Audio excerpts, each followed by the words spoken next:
சகரியாவின் தீர்க்க தரிசன புஸ்தகம் 9ஆம் அதிகாரத்தினுடைய 12வது வசனத்தை வாசிக்கலாம். நம்பிக்கை உடைய சிறைகளே அரணுக்கு திரும்புங்கள், இரட்டிப்பான நன்மையை தருவேன், இன்றைக்கே தருவேன். இன்னொரு விஷயம் கூட வாசிக்கலாம்.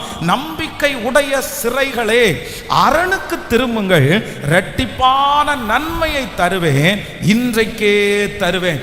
ஆண்டவராகிய இயேசு கிறிஸ்து நமக்கு வாக்கு கொடுக்கிறார். அவர் நமக்கு இரட்டிப்பான நன்மையை கர்த்தர் தரப்போகிறார். எத்தனை பேர் ஆமோதிக்கிறீர்கள்? நீங்கள் இழந்ததை ஆண்டவர் இரட்டிப்பாய் கர்த்தர் தரப்போகிறார்.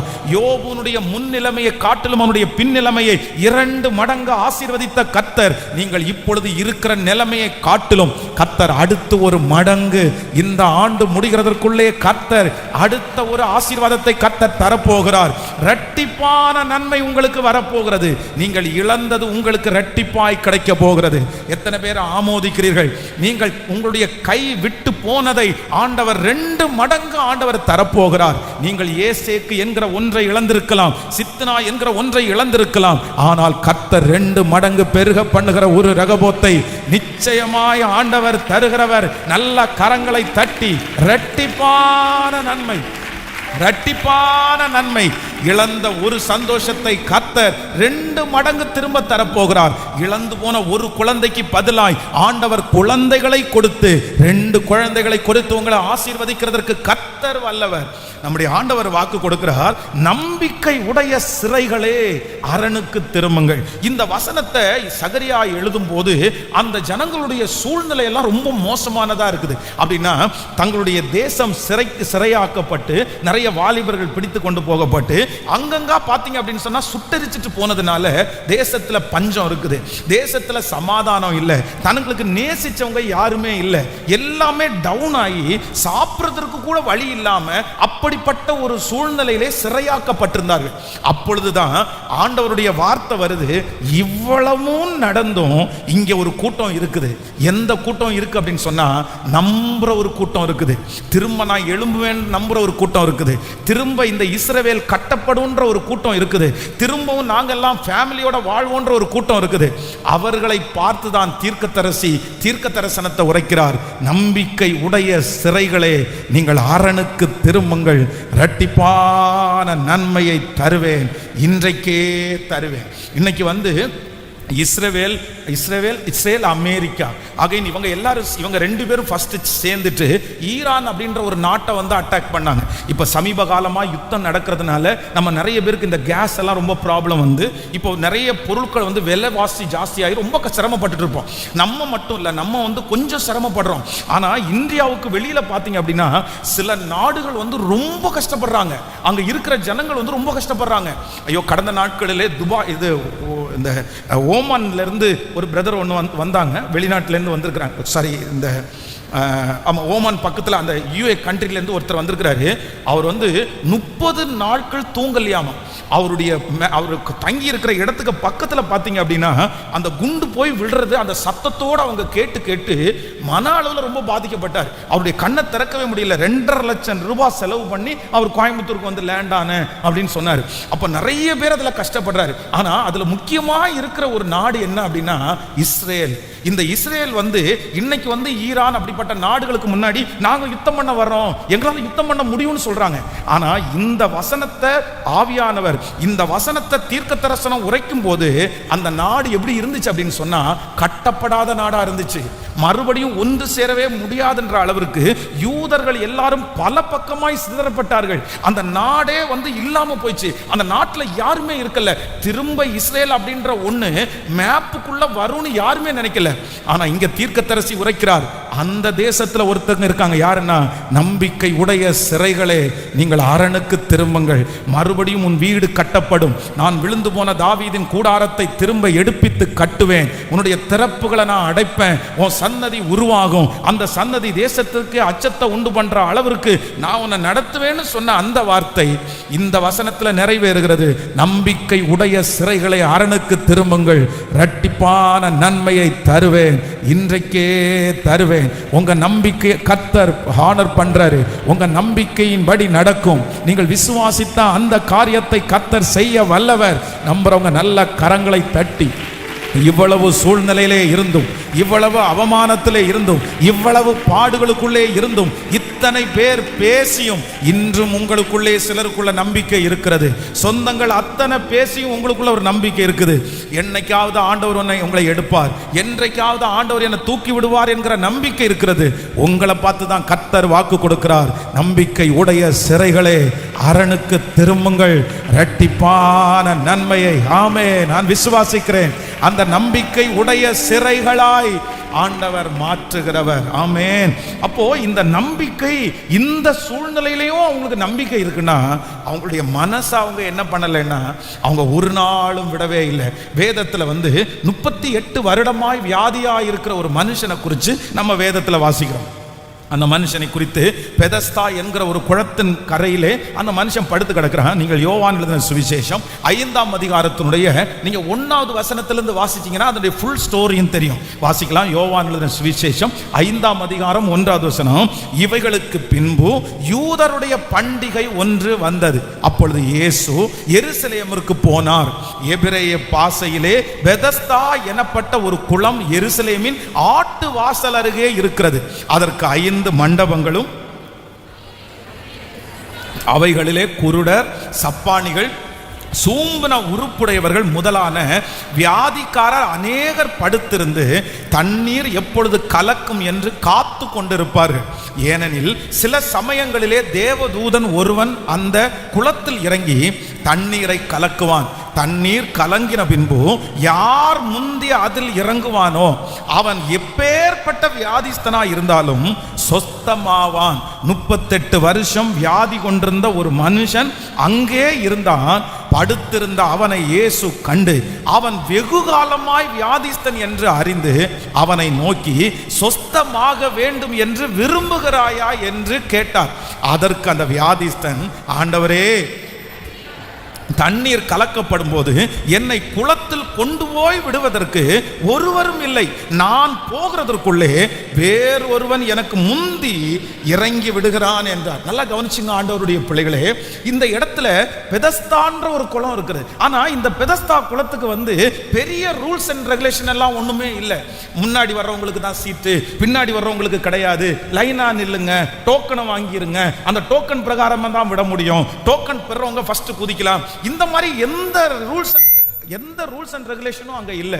ஆனா அங்க இருக்கிற ஒண்ணே ஒண்ணு என்ன அப்படின்னு சொன்னா, அந்த குளத்தினுடைய கரையில எப்பேற்பட்ட நிறைய வியாதிஸ்தர்கள் படுத்து கிடக்குறாங்க. அந்த தூதன் அந்த குளத்தை கலக்கும் போது யார் முன்னாடி, யார் முதல்ல கால் வைக்கிறாங்களோ அவங்க சுகப்படுவாங்க. அவங்களுக்கு எப்பேற்பட்ட வியாதி ஆனாலும் சரியாகும். ஆனா 38 இயர்ஸ் இந்த மனுஷனுக்குள்ள எந்த நம்புறதற்கான வழியுமே கிடையாது. நம்ப முடியாது. ஏன் அப்படின்னா, இந்த மனுஷனை கொண்டு போய் விடுவதற்கு யாருமே இல்லை. நினைச்சு பாருங்க, கொண்டு போய் விடுவதற்கு யாரும் இல்லை. இவன் போறதுக்கு முன்னாடி இன்னொருத்தன் கடந்து போயிடறான். 38 வருஷமா இப்படி இருந்தா யாராலையும் அவ்வளவு நம்பிக்கையா இருக்க முடியாது. அவ்வளவுதான், மனசை விட்டுட்டு என்ன எத்தனை நாள் ட்ரை பண்றது?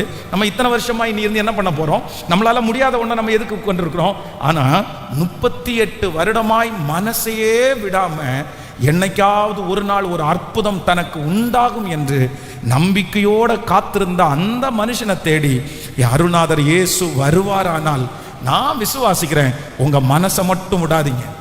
நான் எத்தனை நாளா பிரயாசம் எடுக்கிறேன், நான் எவ்வளவு நாளா முயற்சி எடுக்கிறேன். ஐயோ, நான் சோர்ந்து போயிட்டேன் பாஸ்டர், இனி விட்டுருங்க. இந்த வருஷம் தாண்டியா நான் இனி பண்ண போறேன், இவ்வளவு வயசை தாண்டியா நான் ஜெயிக்க போறேன், இத்தனை நாளும் நடக்காததா எனக்கு நடக்க போகுது. ஒருவேளை உங்களுடைய மனசை விட்டு போய் இந்த சத்தத்தை கேட்டுக்கொண்டிருக்கலாம். ஆனா ஆண்டவர் இன்றைக்கு கிருபையாய் வாக்கு கொடுக்கிறார். 38 வருடமாய் மனசை விடாம நிச்சயமா ஒரு முடிவு எனக்கு உண்டு, நிச்சயமா எனக்கு ஒரு அற்புதம் நடக்கும், நிச்சயமா இந்த இடத்தை விட்டு நான் ஒரு நாள் போவேன், இந்த படுக்கையை விட்டு நான் எழும்பி நடப்பேன் அப்படின்னு தன்னுடைய மனதுக்குள்ளே விசுவாசத்தோட காத்திருந்த ஒரு மனுஷனுக்கு ஒரு அற்புதம் நடக்கும். ஆனால் கர்த்தருடைய பிள்ளையே, உங்களுக்கு ஒரு அற்புதம் நடக்கும், உங்களுக்கு ஒரு மிராக்கிளை கர்த்தர் செய்வார். இந்த காரியம் உன்னை விட்டு போனதுனால நீ மனசை விட்டுற வேண்டாம். இந்த அவமானத்தினால உங்க மனசை விட்டுற வேண்டாம். இந்த ரிஜெக்ஷனால உங்க மனசை விட்டுற வேண்டாம். கர்த்தர் சொல்லுகிறார், நீ எழும்பி போரடிக்கிற நாள் வந்தது, உங்களை பயன்படுத்த போகிற நாள் வந்தது. உங்க மேல ஆண்டவருடைய ஒரு பெரிய திட்டம் இருக்குது, ஆண்டவருடைய ஒரு பெரிய நோக்கம் இருக்கிறது. அதற்காக தான் ஆண்டவர் உங்களை ஜீவனோட வைத்திருக்கிறார். மரணத்திற்கும் உங்களுக்கும் நிறைய பேருக்கு ஒரு அடி தூரம் கூட இல்ல. நீங்க மரிச்சு போக வேண்டிய சூழ்நிலை எத்தனையோ வந்துச்சு, எத்தனையோ எதிரிகள் உங்களுக்கு எதிராக எழும்பினார்கள். ஆனா எல்லாவற்றிலிருந்தும் கர்த்தர் உங்களை தப்பிச்சு வச்சிருக்கிறார்னா, கர்த்தர் வாக்கு கொடுக்கிறார், உன் மேல நான் ஒரு பெரிய திட்டத்தை வச்சிருக்கிறேன், நீ மனசை தளர விட வேண்டிய அவசியமே இல்லை, உங்களுக்கு கொடுக்காதது எதுவுமே இல்லை. இதுவரையிலையும் ஆண்டவருடைய அற்புதத்தை நீங்களும் நானும் ஆயிரமா பார்த்திருக்கிறோம். ஹல்லேலூயா. கைகளை அப்படியே உயர்த்தி சொல்லுங்க, என்ன நடந்தாலும் என்ன நடந்தாலும், எத்தனை பேர் எதிராக எழும்பினாலும் என் மனசை விடாத ஒரு அபிஷேகம். சொல்லுங்க, இப்ப நிறைய பேருக்கு கர்த்தர் தரப்போறாரு. நீங்க மனசை விட்டு போன நிறைய பேருக்கு மறுபடியும் ஒரு தைரியத்தை கர்த்தர் தரப்போறாரு. இல்ல, உங்க பிள்ளைய குறிச்சு நீ மனசை விட்டுறாத பிரதர் சிஸ்டர், மனசை விட்டுறாதீங்க. அம்மா, மனசை விட்டுறாதீங்க. சவுலை பவுலாய் மாற்றுவதற்கு கர்த்தருக்கு 1 மணி நேரம் போதும், ஒரு டிராவல் போதும். ஒரு ஊர்ல இருந்து கிளம்பி இன்னொரு ஊருக்கு ரீச் ஆகிறதுக்கு முன்னாடி கர்த்தர் ஒரு சவுலை பவுலாய் மாற்ற முடியுமானால், உங்க பிள்ளைய கர்த்தரால் மாற்றுறதுக்கு கர்த்தருக்கு லேசான காரியம். உங்க ஜபத்திற்கு மனசை விட வேண்டாம். அன்னாளுடைய ஜபத்தை கேட்பார். ஆனால் ஸ்தோத்திரம், நல்ல கரங்களை தட்டி ஜபித்து கொண்டே அந்த திருமண காரியங்கள் நடக்க போகிறது, அந்த தடைகள் விலக போகிறது. இப்போ கற்பாறையை போல ஒரு இருதயம், ஆண்டவரே ஸ்தோத்திரம், ஒரு தைரியமான இருதயம். எந்த காரியம் வந்தாலும் இப்போ நீர் பிரசங்கம் பண்ணுவது இந்த பிள்ளைகளுக்காக இருக்குமானால், யாருக்காக இந்த வார்த்தையை பேசுகிறீரோ இப்பொழுது மனதில் ஒரு ஸ்ட்ரென்த் உண்டாகட்டும் ஆண்டவரே, ஒரு தைரியம் உண்டாகட்டும் ஆண்டவரே. Thank you Jesus. Hallelujah. பலன் இல்லாதவனுக்கு பலனை கொடுத்து சத்துவத்தை பெருக பண்ணுகிற கர்த்தர். கரங்களை அசைத்து ஒரு ஹல்லேலூயா சொல்லலாம். யாரோ ஒரு சிலர் இடத்துல ஆண்டவர் நேருக்கு நேர் பேசுறாரு. என்ன நடந்தாலும் எது மட்டும் விட்டுறக்கூடாது. சத்தமா சொல்லுங்க எல்லாருமே. கேட்கல? சத்தமா சொல்லுங்க எல்லாருமே. பக்கத்துல கையை கொடுத்து சொல்லுங்க. ஆன்லைன்ல இருக்கிறவங்களும் முடிஞ்சா சொல்லுங்க. சொல்லுங்க, என்ன சொல்லுங்கன்னா, உங்க மனசை விட்டுறாதீங்க பிரதர், மனசை எதுக்குமே விட்டுறாதீங்க சிஸ்டர். ஆமென். இந்த நல்லா கவனிச்சுங்க, இந்த மூளைக்கும் இந்த இருதயத்திற்கும் அதுக்கா யோசிக்கிறதுக்கோ அதுக்கா செய்யறதுக்கோ தெரியாது. நீங்க என்ன கட்டளை இடுகிறீர்களோ அதுதான் இந்த மூளை செய்யும். நீங்க என்ன கட்டளை இடுகிறீர்களோ அதுதான் இந்த இருதயமும் நடப்பிக்கும். அதனால அந்த அதிகாரத்தை யாருக்கு கொடுத்திருக்கிறாருன்னா, உங்களுக்கு தான் ஆண்டவர் தந்திருக்கிறாரு. நீங்க உங்க மூளைக்கு கட்டளை இடுங்க, நீங்க உங்க இருதயத்திற்கு கட்டளை இடுங்க. நீங்க எந்த காரியத்தை நம்புறீங்களோ, நீங்க எந்த காரியத்தை சொல்றீங்களோ அதைத்தான் உங்களுடைய சரீரமும் செய்து முடிக்கும். நீங்க உங்க மூளைக்கு தேவையில்லாததை கொண்டு போய் சென்ட் பண்ணாதீங்க. நீங்க உங்களுடைய இருதயத்தில் தேவையில்லாததை கொண்டு போய் போடாதீங்க. அப்படி போட்டா அதுதான் அதை ரியாக்ட் பண்ணும். நீங்க என்ன செய்றீங்களோ என்ன சொல்றீங்களோ அதுதான் உங்க வாழ்க்கையா மாறும். நான் தீமையை செய்ய விரும்பல, நான் நன்மையே சொல்ல விரும்புகிறேன். ஹல்லேலூயா. எனக்கு எதிராய் ஒரு யுத்தம் எழும்பினாலும் சொல்லுங்க, என் இருதயம் கர்த்தரை நம்பி திடனா இருக்கும், என் இருதயம் அசையாது. நான் இந்த பிரசங்கம் பண்ணும்போதே என்ன நினைக்கிறேன்னா, உங்க எல்லாருக்கும் ஒரு ஸ்ட்ராங்கான ஒரு இருதயத்தை கர்த்தர் தரணும். ஆமென். நல்ல ஸ்ட்ராங்கான இருதயத்தை தரணும். ஒரு கற்பாறையை போல ஒரு முகத்தை கர்த்தர் தரணும். நீங்க என்ன நடந்தாலும் மனசே விடாத அளவிற்கு கர்த்தர் உங்களை சாட்சியாய் நிறுத்துவாராக.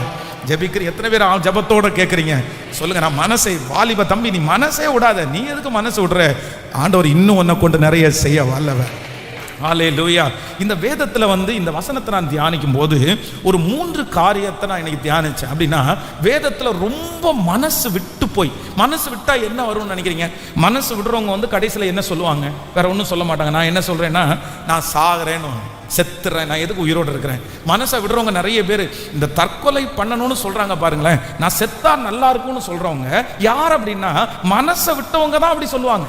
அவ்வளோதான், நான் மனசை விட்டேன், எனக்கு யாருமே இல்லை, நான் செத்து போனால் நல்லா இருக்கும். அப்போ வேதத்தில் தன்னுடைய மனசை விட்டவங்க ஒரு 3 பேரை ஆண்டவர் ரொம்ப அழகாக டீல் பண்ணுறாரு. எனக்கு ரொம்ப ஆச்சரியமாக இருந்துச்சு. நான் நம்புகிறேன் அந்த டீலிங் அந்த 3 பேருக்கு மட்டும் இல்லை, இந்த சத்தத்தை கேட்டுக்கொண்டிருக்கிற ஒவ்வொருத்தருக்கும் நீங்கள் மனசை விட்டீங்கன்னா ஆண்டவர் உங்களை அப்படி தான் டீல் பண்ண போகிறாரு. ஆமாம். நம்பர் 1, முதலாவதாக நம்ம வாசிச்சது போல அந்த ராஜாக்களின் புஸ்தகத்தை எடுத்து 1 ராஜாக்கள் 19ஆம் அதிகாரத்தினுடைய 4வது வசனத்தை நம்ம வாசிக்க போகிறோம். 1 ராஜாக்கள் 19ஆம் அதிகாரம் 4வது வசனத்தை வாசிக்கலாமா? அவன் வனாந்தரத்தில் 1 நாள் பிரயாணம் போய் ஒரு சூரை செடியின் கீழ் உட்கார்ந்து தான் சாக வேண்டும் என்று கோரி, போதும் கர்த்தாவே, என் ஆத்துமாவை எடுத்துக்கொள்ளும், நான் என் பிதாக்களை பார்க்கலும் நல்லவன் அல்ல என்று சொல்லி ஒரு சூரை செடியின் கீழ் படுத்து கொண்டு நித்திரை பண்ணினான். அப்பொழுது ஒரு தூதன் அவனை தட்டி எழுப்பி, எழுந்திருந்து போஜனம் பண்ணு என்றான். அவன் விழித்து பார்க்கிற போது இதோ தழலில் சுடப்பட்ட ஒரு அடையும் ஒரு பாத்திரத்தில் தண்ணீரும் அவன் தலைமாட்டில் இருந்தது.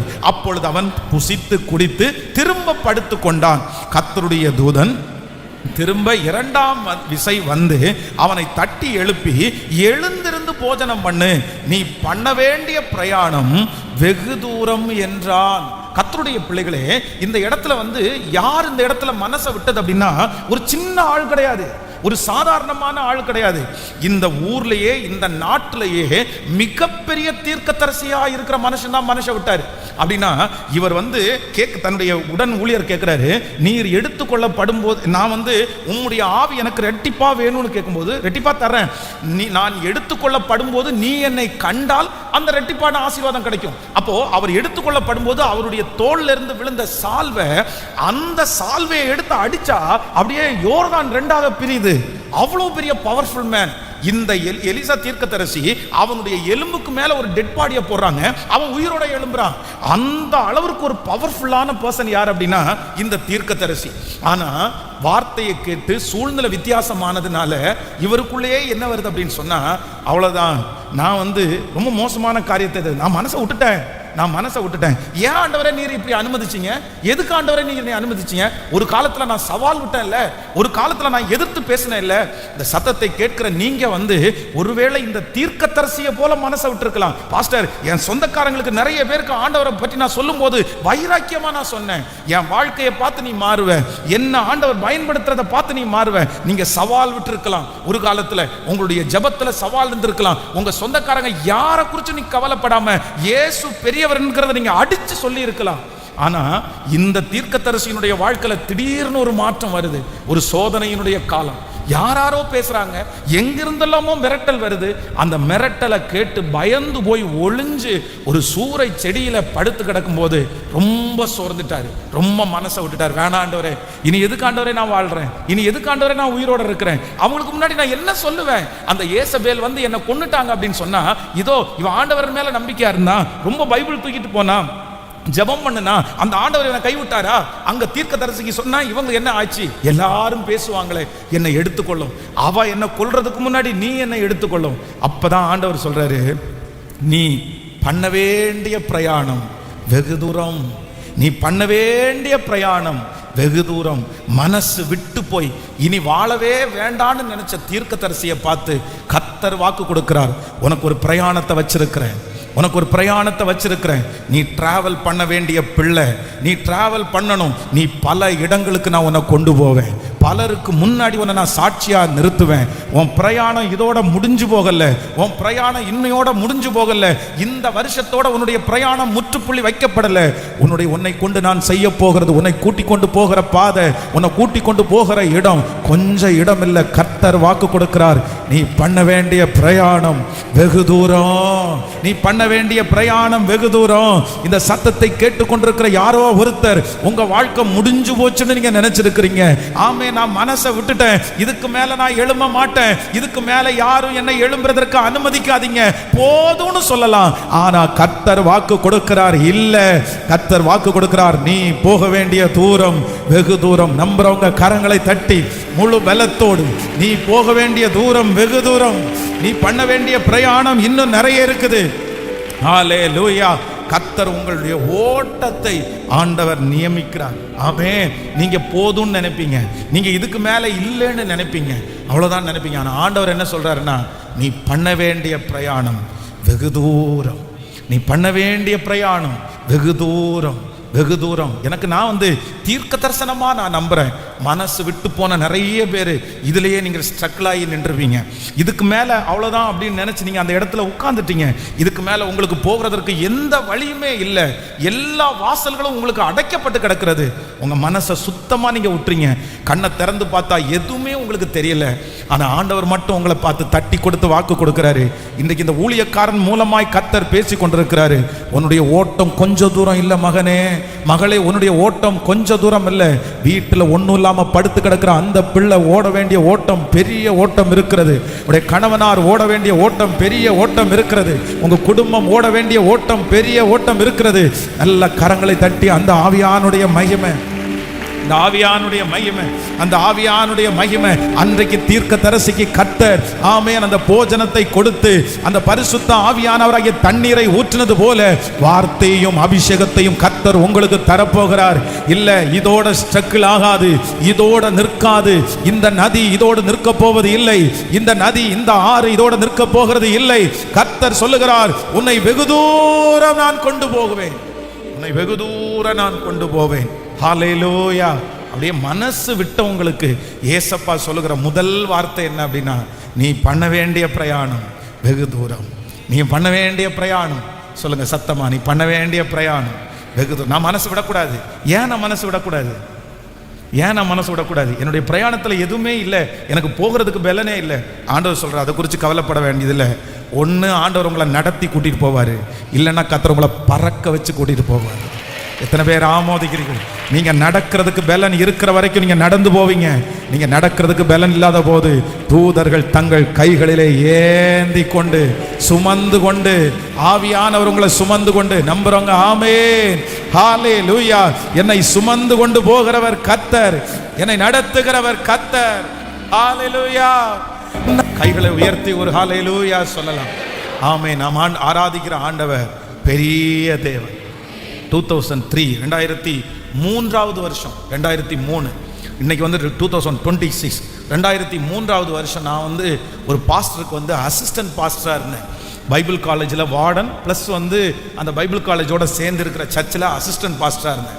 அந்த சர்ச்சை நடத்திட்டு இருந்தவங்க வந்து பாஸ்டர் ஏசுபாலையா, இன்றைக்கும் அவங்க இருக்கிறாங்க, இன்றைக்கும் ஊழியம் செய்கிறாங்க. அவங்களுக்கு உடன் ஊழியராக இருந்தேன். அப்போ திடீரென்று அந்த பாஸ்டர் வந்து சர்ச்சில் ஜாயின் பண்ணி ஒரு 6 மந்த், ஒரு 6 மாதம் இருக்கும். டக்குன்னு அவங்களுக்கு 2 காலம் நடக்க முடியாமல் போயிடுச்சு. 2 காலம் நடக்க முடியல. திடீர்னு டக்குன்னு அந்த வேலை, சர்ச்சு வேலை ஒரு பக்கத்தில் நடந்துட்டு இருக்குது, அவங்க 2 காலுமே நடக்க முடியாமல் ஆயிடுச்சு. அப்புறம் வந்து ஒரு ஸ்ட்ரக்சரில் உட்கார வச்சு அவங்கள கொண்டு போய் இந்த கேஜிஎம்எஸ் ஹாஸ்பிட்டலில் வந்து அட்மிட் பண்ணுறோம். நான் தான் அவங்க கூட இருக்கிறேன். கூட இருக்கும்போது சரி ஏதோ சாதாரணமாக ஒரு பலவீனமாக இருக்கும் அப்படின்னு நினச்சிட்டு அவங்கள அட்மிட் பண்ணுறோம். அட்மிட் பண்ணி நிறைய டாக்டர்ஸ் வந்து பார்த்துட்டு போகிறாங்க. அதுக்கப்புறம் அவருடைய காலில் ஸ்கேன் எல்லாம் பண்ணாங்க. அப்புறம் பெரிய டாக்டர் ஒருத்தர் வந்து பார்க்குறாரு. வந்து பார்த்துட்டு அவர் வந்து, நானும் கூட நிற்கிறேன், அவரை தட்டி பார்க்குறாரு. 2 முட்டிக்கு மேலேயும் கையை வச்சு அவர் சொல்கிறார், அவர் வந்து ஒரு ஃபாரின் ஒரு நோயினுடைய பேர் சொன்னார். எனக்கு அது மறந்துச்சு.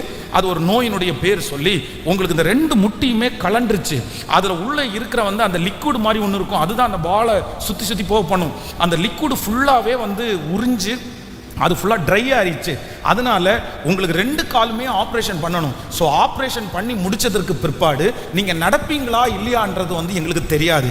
அப்போ அவர் கேட்குறாரு, ஒருவேளை ஆப்ரேஷன் பண்ணி முடிச்சுட்டு எவ்வளோ நாள் நடக்கக்கூடாதுன்னா 6 மாதம் வரைக்கும் நீங்கள் நடக்க முடியாது. 6 மாதம் வரைக்கும் அது பத்திரமா பாதுகாடும். அவ்வளோதான். அந்த டாக்டர் சொல்ல சொல்ல சொல்ல பாஸ்டருடைய முகம் வித்தியாசமாக மாறுது. பாஸ்டருக்கு வந்து ரொம்ப கஷ்டமாக இருக்குது. ஏன்னா அவருக்கு வந்து 3 பெண் பிள்ளைகள் இருக்கிறாங்க. அந்த பிள்ளைகளை வளர்த்தணும். அந்த பிள்ளைகள் எல்லாமே சின்ன பிள்ளைங்களா இருக்காங்க. கடைசி பிள்ளை வந்து பார்த்தீங்கன்னா ரொம்ப குட்டி குளம். அப்படியே பாஸ்டருடைய கண்ணெல்லாம் அப்படியே நிறையுது. எனக்கும் எதுவுமே சொல்ல முடியல, என்னென்னமோ சொல்கிறாங்க. அப்படியே ரொம்ப துக்கத்தோடு இருக்கும்போது பாஸ்டர் சொன்னார், நீ கொஞ்ச நேரம் வெளியே இருங்க பென்ஸ், நான் வந்து உங்களை கூப்பிட்றேன் அப்படின்னு சொன்னார். சரி, பாஸ்டர் ரொம்ப வருத்தப்படுறாரு, ஏதோ வந்து அவர் ஜெபம் பண்ண தான் போகிறாரு அப்படின்னு சொல்லிட்டு நானும் வெளியே இருந்தோம். நாங்கள் எல்லாரும் சபையாராக சேர்ந்து ஜெபம் பண்ணுறோம். பாஸ்டர் ஜெபம் பண்ணிகிட்டே இருக்கிறாங்க. அப்படியே ஒவ்வொரு நாளும் ஜெபம் பண்ணிகிட்டே இருக்காங்க. திடீரென்று அவ்வளோதான், எல்லாமே முடிஞ்சிருச்சு.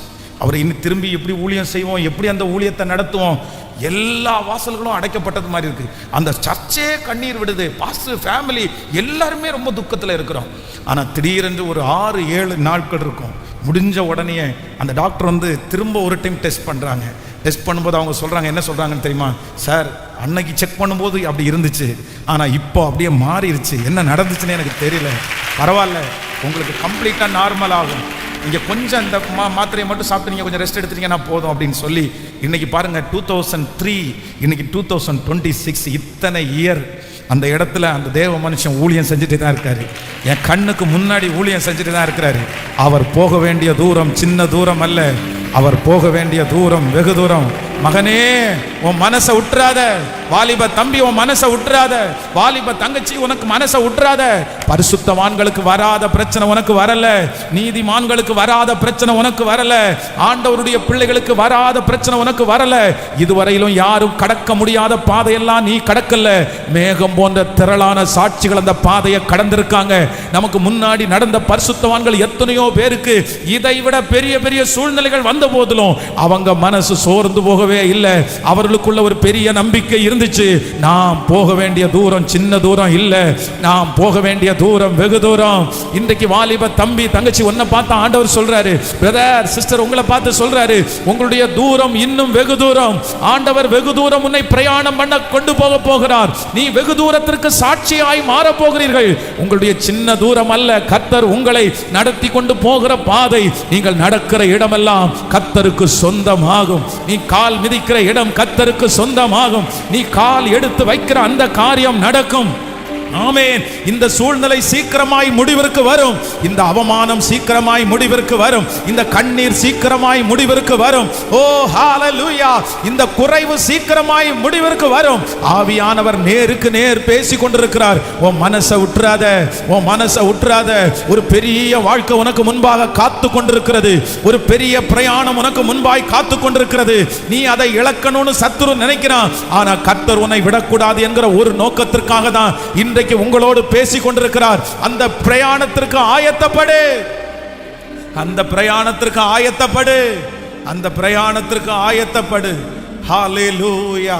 நற்கிரியை செய்கிறவர் முடித்து தீர்க்கும் மட்டும் நம்மை கைவிடுவதே இல்லை. கைகளை அசைத்து ஆமேன் சொல்லலாம். ஸோ நம்பர் 1, முதலாவதாக ஆண்டவர் அப்படியே மனசை விடுறவனை பார்த்துட்டு சரி போ அப்படியே போ அப்படின்னு விட்டுறாம அவன்கிட்ட சொல்கிறார், நீ மனசை விடக்கூடாது. ஏன் அப்படின்னா நீ பண்ண வேண்டிய பிரயாணம் இன்னும் நிறைய இருக்குது. அதனால நீ என்ன விட்டுறாத, சத்தமாக மனசை விட்டுறாத, மனசை விட்டுறாத. என் மனமே நீ எங்கேயும் போகாத, உன்னை நடத்துகிறதுக்கு ஒரு மீட்பர் இருக்கிறார். ஹல்லேலூயா. விசுவாசிக்கிறீங்களா இல்லையா? இந்த செய்தி முடிச்சுட்டு போகும்போது நீங்கள் எப்படி போகணும் அப்படின்னு சொன்னால், ஆமேன், பலவீனனும் தன்னை பலவான் என்று சொல்லுவான். எந்த சூழ்நிலைக்கும் நான் என்ன பண்ண மாட்டேன்னா மனசே விட மாட்டேன். ஸோ நம்பர் 2, இரண்டாவதாக ஒரு வசனத்தை வாசிக்கலாம். லூக்கா எழுதின சுவிசேஷம் 8ஆம் அதிகாரத்தினுடைய 49வது வசனத்தை வாசிக்கலாமா? லூக்கா எழுதின சுவிசேஷம் 8ஆம் அதிகாரம் 49வது வசனத்தை வாசிக்கலாம். அவர் இப்படி பேசிக்கொண்டு இருக்கையில் ஜெப ஆலய தலைவனுடைய வீட்டிலிருந்து ஒருவன் அவனை நோக்கி, உம்முடைய குமாரத்தி மரித்து போனாள், போதகரை வருத்தப்படுத்த வேண்டாம் என்றான். இன்னொரு விஷயம் கூட வாசிக்கலாம். அவர் இப்படி ஜெப ஆலய தலைவனுடைய வீட்டிலிருந்து ஒருவன் அவனை நோக்கி, உம்முடைய குமாரத்தி மரித்து போனாள், போதகரை வருத்தப்படுத்த வேண்டாம் என்றாள். நல்லா கவனிச்சுங்க ஆண்டவருடைய பிள்ளைகளே. இந்த இடத்துல யவீரு என்கிற ஒரு மனுஷன் என்ன பண்றார் அப்படின்னா, மனசை சுத்தமா அவர் மனசை விட்டுட்டார். ஏன் மனசை விட்டுட்டார் அப்படின்னா, தன்னுடைய பிள்ளை மரண அவஸ்தையிலே இருக்கிறாள் அப்படின்னா, செத்துருவா, இன்னும் கொஞ்சம் நேரத்துக்குள்ள இறந்துருவா, அவ இறந்துருவா அப்படின்னு சொல்லி ஊர்ல இருக்கிற நிறைய பேர் சாவுக்கு வந்துட்டாங்க. அதே போல மோளம் அடிக்கிறவங்க, கூச்சல் போடுறவங்க, அந்த பாட்டு பாடுறவங்க, இவங்க எல்லாருமே ரெடியா இருக்கிறாங்க. ஏன்னா எல்லாருக்கும் என்ன தெரிஞ்சு போச்சு அப்படின்னு சொன்னா, இவ செத்துருவா, இவ மரிச்சிருவா, அவ்வளவுதான், இவ உயிரோட வர்றதுக்கு கஷ்டம் அப்படின்னு. அப்போ ஒரு மரண வீட்டில், ஒரு துக்க வீட்டில் யாரு ரொம்ப முக்கியம்னா, அந்த துக்க வீட்டில் ரத்த சம்பந்தமான உறவு ரொம்ப முக்கியம். நம்ம நிறைய பேர் அடக்க ஆராதனைக்கு போகும்போது பார்த்தீங்கன்னா, கல்லறை தோட்டம் வரைக்குமே பாடியை கொண்டு போயாச்சு. கொண்டு போனதுக்கு அப்புறம் அங்கேயே வெயிட் பண்ண சொல்லுவாங்க. பாஸ்டர் ஒரு 5 மினிட்ஸ் வெயிட் பண்ணுங்க, ஒரு 10 மினிட்ஸ் வெயிட் பண்ணுங்க. ஏன் வெயிட் பண்ணுங்க அப்படின்னு சொன்னா, அவங்க சித்தி தான் வந்துட்டு இருக்காங்க, அவங்க பெரியப்பாய் தான் வந்துட்டு இருக்காங்க, பக்கத்துல வந்துட்டாங்க, ரொம்ப பக்கத்துல வந்துட்டாங்க. ஒரு டைம் அதை மூஞ்சியை பார்த்துட்டாங்கன்னா அப்புறம் அடக்கம் பண்ணிக்கலாம். அப்படியே அந்த அடக்காரதனை நிக்க வச்சிருவாங்க. அப்போ இங்க என்ன நடக்குது அப்படின்னு சொன்னா, தன்னுடைய மகள் இன்னும் கொஞ்ச நேரத்துக்குள்ள மரிச்சு போக போறா. எல்லாருமே வந்துட்டாங்க, சொந்தக்காரங்க வந்துட்டாங்க, மோள அடிக்க எல்லாருமே வந்தாச்சு. ஆனா அவங்க மத்தியில இப்ப யாரு புறப்படுறா அப்படின்னா, யவீரு அந்த பிள்ளையினுடைய அப்பா புறப்படுறாரு, வெளியில போறாரு. எதுக்கு போறாரு அப்படின்னு சொன்னா, இயேசுவை நான் கூட்டிட்டு வரேன், இயேசு வந்து என் பிள்ளை மேல கை வைப்பாரு, கை வச்ச உடனே என் பிள்ளை வந்து சரியாயிடும். இப்போ நினைச்சு பாருங்க, அங்க இருக்கிற சுற்றி இருக்கிற அத்தனை பேரும் என்ன சொல்லி இருப்பாங்க, எவ்வளவு திட்டி இருப்பாங்க. உனக்கு இது தேவையா, உனக்கு இது வேணுமா, நீ எதுக்கு இப்படி போயிட்டு இருக்கிற, அவர் போன உடனே வந்த உடனே சரியாயிருமா, அது ஒன்றும் இல்லை, நாங்களே வந்துட்டோம். அத்தனை எதிர்ப்புகளையும் மீறி அத்தனை பிரச்சனைகளையும் தாண்டி இந்த யவீரு வந்து ஒரு விசுவாசத்தோட எங்க போறார் அப்படின்னு சொன்னா, இல்ல நான் எப்படியாவது நான் ஏசப்பாவை பார்ப்பேன். ஏசப்பாவை பார்த்தாச்சு, அவர் வர்றேன்னு சொல்லியாச்சு, பிரயாணத்தை ஆரம்பிச்சிட்டாங்க. ஆனா பாதி வழியில வரும்போது ஒரு நியூஸ் ஒருத்தர் சொல்றாரு, இந்த மாதிரி உம்முடைய குமாரத்தி மரித்து போனால் இனி போதகரை வருத்தப்படுத்த வேண்டாம். அப்போ அவருடைய மனசு என்ன பண்ணுது அப்படின்னு சொன்னா, அப்படியே சுத்தமா மனசை விட்டுட்டாரு. சார், இவ்வளவு தூரம் நம்ம நடந்து வந்தோமே, இத்தனை நாள் பக்தியா வாழ்ந்தோமே, இத்தனை நாள் பக்தி வைராக்கியம் பாராட்டணுமே, அவங்களுக்கு முன்னாடி எல்லாம் நம்ம எப்படி சொல்லிட்டு வந்தோம், எந்த வார்த்தையை சொல்லிட்டு வந்தோம், இனி நான் அவங்க மூஞ்சியை எப்படி முழிக்கிறது, என்ன நினைப்பாங்க, அங்க போறவங்க அத்தனை பேரும் உனக்கு நடக்கலையா, நீ ஏசப்பாவை தேடின நடக்கலையா, உன் ஜெபம் உனக்கு திரும்பி வந்துருச்சா, உன்னுடைய ஊழியம் உனக்கு திரும்பி வந்துருச்சா, எல்லாரும் அசிங்கப்படுத்துவாங்களே, எல்லாரும் அவமானப்படுத்துவாங்களே. சோ அந்த நேரத்துல மனசே விடும்போது ஆண்டவரிடத்திலிருந்து ஒரு வார்த்தை வருது பாருங்க. இயேசு அதை கேட்டு பயப்படாதே, விசுவாசம் உள்ளவனாயிரு, அப்பொழுது அவள் ரட்சிக்கப்படுவாள் என்றார். ஹல்லேலூயா. ஆண்டவர் யவீருவை பார்த்து என்ன சொல்றார் அப்படின்னு சொன்னா, நீ மனசை விட்டுட்டப்பா, உன் மனசு ரொம்ப கஷ்டப்படுது, உன் பிள்ளை இறந்து போயிட்டான்னு நீ வருத்தப்படுற, ஆனா நான் உனக்கு ஒன்று சொல்றேன், என்ன செய்ய அப்படின்னா, நீ விசுவாசம் உள்ளவனாய் இரு. இந்த சத்தத்தை கேட்கிற யாரோ ஒருத்தருக்கு ஆண்டவர் நேருக்கு நேர் கர்த்தர் பேசுறாரு. நீ மனசை விட்டுட்ட மகளே, நீ மனசை விட்டுட்ட மகனே, ஆண்டவரே இதுவரைக்கும் எனக்கு காத்திருக்க பண்ணினீரே, இதுவரைக்கும் எனக்கு நடக்கலையே, யாராருக்கெல்லாமோ நடந்துச்சு, உங்களை சுத்தி இருக்கிறவங்களுக்கு நடந்துச்சு, உங்க சொந்தக்காரங்களுக்கு நடந்துச்சு, நீங்க ஜெபிக்கிறவங்களுக்கே நடந்துச்சு, நீங்க சொன்னவங்களுக்கு நடந்துச்சு, ரட்சிக்கப்படாதவனுக்கு நடந்துச்சு, உலகத்தானுக்கு நடந்துச்சு, ஆனா எனக்கு நான் என்ன பதில் சொல்லுவேன்? நான் எப்படி அந்த சொந்தக்காரங்களுக்கு முன்னாடி நான் நிற்பேன்? நான் தலை நிமிர்ந்து நிற்கணும்னு நினைச்சேன், நான் இயேசுவை உயர்த்தணும்னு நினைச்சேன், நான் இயேசுவை மகிமைப்படுத்தணும்னு நினைச்சேன். ஆனா இன்னைக்கு அத்தனை பேர் சொல்லி நான் கேட்கல, அத்தனை பேர் எதிர்த்தும் நான் கேட்கல. ஆண்டவரே, நான் உங்களுக்காக நின்ன இல்லை, உங்களுக்காக வைராக்கியம் பாராட்டின இல்லை, நான் நம்பின எனக்கு இதுவா பரிசு, ஜெபம் பண்ண எனக்கு இதுவா பரிசு, உபவாசம் இருந்த எனக்கு இதுவா பரிசு அப்படின்னு யாரோ ஒருத்தருடைய மனசு நினைக்கலாம். ஆனா கர்த்தர் இன்னைக்கு தெளிவாய் உங்களிடத்துல பேசுகிறார், திரும்ப சொல்லுகிறார், இல்ல உன் மனசை விட்டுறாத, நீ விசுவாசம் உள்ளவனாய் இரு, நீ ஆரம்பித்த அந்த விசுவாசத்திலே உறுதியாய் தரித்து நில், நீ துவங்கின அந்த விசுவாசத்திலே உறுதியாய் தரித்து நில். இதோ உலக ரட்சகர் வாக்கு கொடுக்கிறார், மகிமையின் தேவன் வாக்கு கொடுக்கிறார், உன்னுடைய விசுவாசத்தினால் அற்புதங்கள் நடக்க போகிறது. நம்பிக்கையை இழந்திராத, அந்த தடைகள் மாற போகிறது. உன் விசுவாசத்தை இழந்திராத. கர்த்தர் சொல்லுகிறார், மகளே, மகனே, பிரதர், அந்த விசுவாசத்தை இழந்திராதீங்க பிரதர், சிஸ்டர், அந்த விசுவாசத்தை இழந்திர வேண்டாம். நீ விசுவாசம் உள்ளவனாயிரு. ஹல்லேலூயா. கையை உயர்த்தி சொல்லுங்க, ஆண்டவரே, இந்த சூழ்நிலையில என்னுடைய விசுவாசத்தை வர்த்திக்க பண்ணுகிற கர்த்தர் சொல்லுங்க ஹல்லேலூயா. முழு பலத்தோட சொல்லுங்க, அப்பா என்னுடைய விசுவாசத்தை, ஸ்தோத்திரம், அந்த விசுவாசத்தை சேதப்படுத்துறதுக்கு சத்ரு என்ன முயற்சி வேணாலும் எடுக்கலாம், ஆனா அழைச்சவர் இருக்கிறார், நடத்தி செல்லுகிறவர் இருக்கிறார், கைவிடாத கர்த்தர் இருக்கிறார், பத்திரப்படுத்துகிற தேவன் இருக்கிறார். சொல்லுங்க எங்க விசுவாசத்தை வர்த்திக்க பண்ணுகிற தேவன்.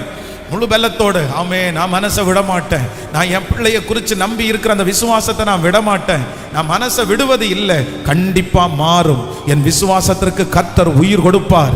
நான் நம்பினது நிச்சயமாய் அவரால் வரும். நீங்கள் நம்பினது கர்த்தரால் வரும். நீங்கள் ஜெபித்தது கர்த்தரால் வரும். ஓ ஹல்லேலூயா. நீங்கள் துவங்கின அந்த காரியம் கண்டிப்பாக வரும். சொல்லுங்க, கைகளை தட்டி ஆமோதித்து ஸ்தோத்திரம். நான் மனசை விட மாட்டேன், நான் மனசை விட போவது இல்லை. ஹல்லேலூயா. எதுக்கும் ஆமே. நீங்க விட்டுட்டீங்கன்னு வச்சுக்கோங்களேன், மனசை விட்டுட்டீங்கன்னு வச்சுக்கோங்களேன், உங்களுக்குள்ள முதல் வருகிறது என்ன வரும் அப்படின்னா, அவிசுவாசம் தான் உங்களுக்குள்ள மேலோங்கும். உங்களுக்கு நம்பவே முடியாது, எதுவுமே நம்ப முடியாது. ஒரு மனுஷன் மனசை விட்டுட்டான் அப்படின்னு சொன்னா அவங்களுக்கு முதல்ல வர்றது என்ன அப்படின்னா அவிசுவாசம் தான் வரும். சத்துருடைய பெரிய ஆயுதம் என்ன அப்படின்னா அவிசுவாசம் தான் பெரிய ஆயுதம். ஏன்னா விசுவாசிக்கிறவர்களுக்கு மட்டும்தான் அற்புதம் நடக்கும். அவிசுவாசம் இருந்தால் கர்த்தர் அந்த இடத்துல அற்புதம் செய்யவே முடியாது, அற்புதம் செய்யவே முடியாது. அதனால ஆண்டவர் இன்னைக்கு வாக்கு கொடுக்கிறார், நீங்கள் நம்புகிறது அவராலே வரும், நீங்கள் நம்புகிறது அவராலே வரும். என் முகத்தை கற்பாறையை போலாக்கினேன், என் இருதயத்தை அப்படியே அவருக்கு நேராய் நான் திடப்படுத்தினேன். ஆமோதிக்கிறீங்களா இல்லையா? இப்போ ஒரு வைராக்கியமா இருக்கும், என்ன நடந்தாலும் எது மட்டும் நான் விட மாட்டேன். ஆமென். என்னை உருவாக்குன தேவன் என்னோடு கூட இருக்கிறார்.